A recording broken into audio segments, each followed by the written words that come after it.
Hello there everyone, and we thank you for joining us. Today is Sunday, February 10th, 2013, and we're coming to you right now with an update on the aftermath of Winter Storm Charlotte. The first thing we're going to be talking about is the power outage situation, and then we're going to be talking about a little bit of wintry weather we're going to be dealing with overnight tonight into tomorrow, Monday morning. It's not that big a deal, but it is certainly worth talking about. So first off, tens of thousands of customers still remain without power Sunday evening, days after historic snowfall totals were dropped by Blizzard Charlotte. There are about 7,000 customers without power, but power has been restored to more than 60,000 people so far, so that's great progress. As of 6 o'clock p.m. Sunday, there were 6,627 Connecticut Light and Power customers without power and 137 United Illuminating customers without power. The majority of the outages are in southeast Connecticut. According to its Facebook page, Connecticut Light and Power officials believe power restoration to be substantially complete by midnight this evening. Many customers are expected to be restored earlier, Connecticut Light and Power's Facebook page stated. However, because of the complexity of some restoration jobs and continuing challenges with road access, some customers may not be restored until Monday. Governor Daniel Malloy said at a news conference Sunday night that Connecticut Light and Power is making gigantic progress. The utility companies brought extra crews to Connecticut to help restore power lost. Connecticut Light and Power had 400 of its regular crews Friday, plus 200 extra from Ohio and Missouri, and another 200 from North Carolina. United Illuminating had 100 of its own workers available, 298 employees from Baltimore, South Carolina, and Florida.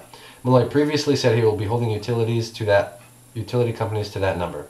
We passed legislation. We hold utilities responsible. They know we have the tool to hold them responsible. Anytime more than 10% of power is lost by either of the companies, that triggers an automatic review of performance, Malloy said at a press conference Friday afternoon. If that performance is found to be lacking, they are subject to fines.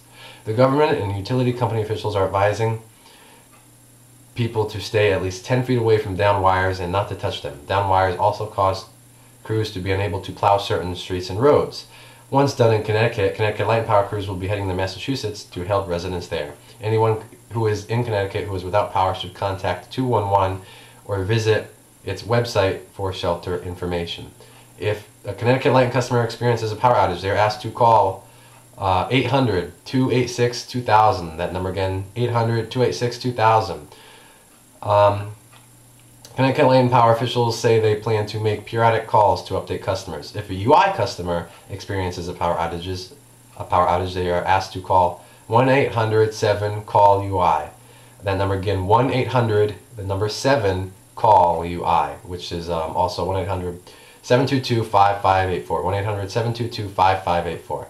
So that's what's going on with the power outage situation, and obviously a lot of roads in Connecticut are most roads in Connecticut are passable at least, but many of the normally two-lane roads out there are really only plowed to allow for one lane of traffic to go through. So just be cautious if you're out on the roads this evening and tomorrow morning.